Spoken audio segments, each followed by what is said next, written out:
Back to my channel learn with Amrita. So दोस्तों, आज हम एक ऐसे वर्ड को पकड़ करके और उसके साथ में कुछ और वर्ड को यूज करके क्या स्पेलिंग बनेगी, क्या मीनिंग बनेगा और उससे रिलेटेड सेंटेंस को बनाएंगे। जैसे कि आपको और मुझे सबको पता है कि गेट मतलब पाना होता है। गेट का मतलब क्या होता है? पाना। लेकिन कभी भी हिंदी टू इंग्लिश जब हम बनाते हैं ना तो बहुत सारी कंफ्यूजन होती है। इंग्लिश एक ऐसी लैंग्वेज है जिसमें आप हिंदी टू इंग्लिश अगर बनाने जाओगे ना तो बहुत सारा कंफ्यूजन और खिचड़ी बन जाएगी। एक ऐसे वर्ड के साथ आप लोगों को इंट्रोड्यूस कराऊंगी जिसमें गेट के साथ अगर कुछ और वर्ड्स लग जाते हैं, कुछ और शब्द जुड़ जाते हैं तो उसका मीनिंग डिफरेंट हो जाता है, टोटली चेंज हो जाता है।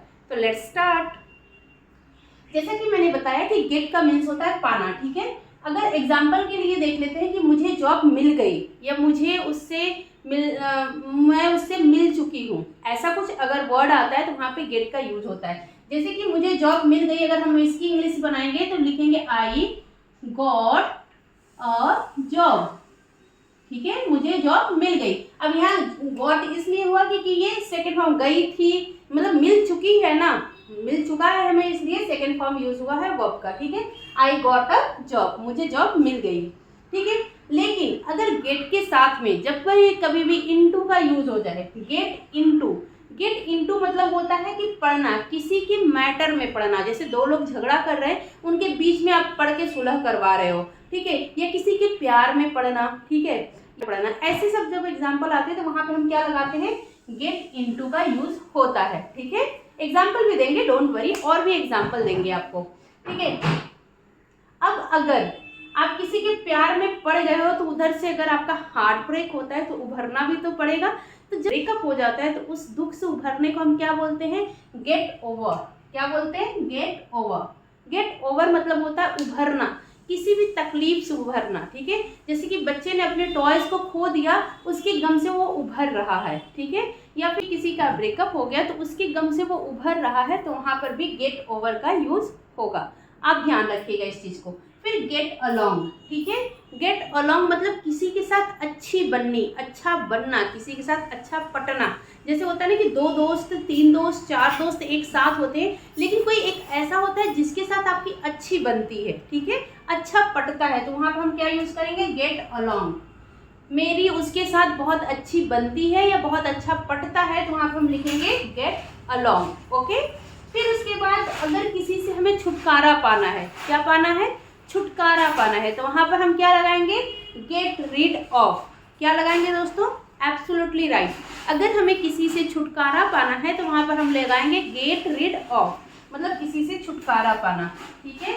गेट रीड ऑफ का मतलब होता है किसी से छुटकारा पाना। तो चलिए अब कुछ एग्जाम्पल्स भी देख लेते हैं दोस्तों। अब कुछ एग्जाम्पल हम यहाँ पे लिखा हुआ देखेंगे और कुछ एग्जाम्पल मैं पीपीटी के थ्रू आपको दूंगी ताकि आपका कॉन्सेप्ट बहुत ही अच्छे से क्लियर हो जाए। तो जैसे कि मैंने बताया था, गेट इनटू मतलब होता है पढ़ना, जैसे किसी के प्यार में पढ़ना या किसी के झगड़े के बीच में पढ़ना।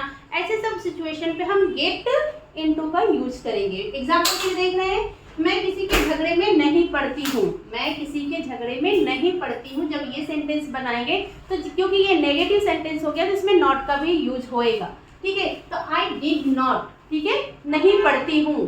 गेट इनटू एनीवन फाइट, मैं किसी के झगड़े में नहीं पड़ती हूँ।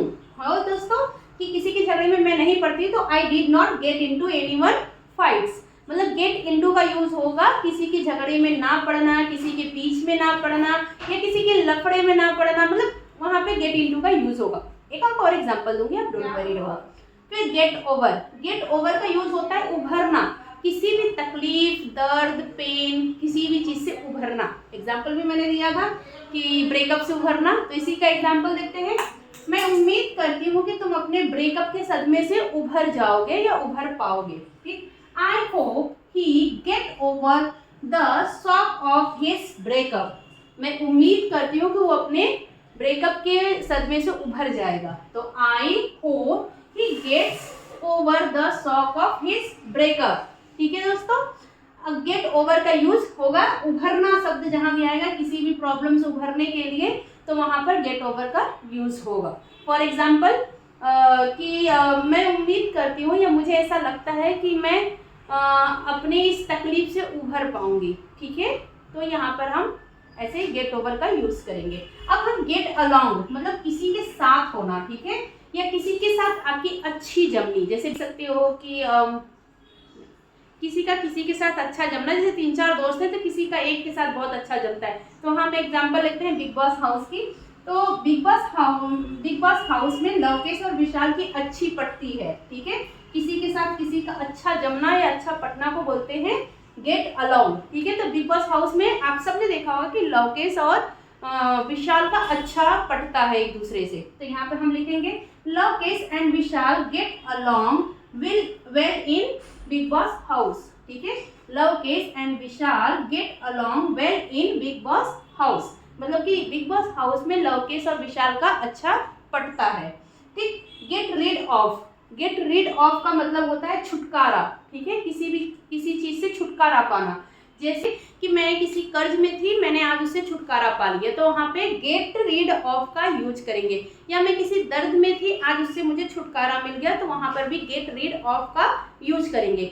मैं किसी ऐसे रिलेशनशिप में थी जो हैट्रिक था, जो बहुत ही ज़्यादा मुझे परेशान करता था, आज मैं उससे छुटकारा पा ली, तो वहाँ पर भी गेट रीड ऑफ का इस्तेमाल होगा। तो गेट रीड ऑफ मतलब छुटकारा पाना, ठीक है। आखिरकार मुझे पीठ दर्द से छुटकारा मिल गई, ठीक है। तो finally get rid of my back pain, ठीक है। Finally I get rid of my pain, ठीक है। मैंने अपने पेन से छुटकारा पा लिया।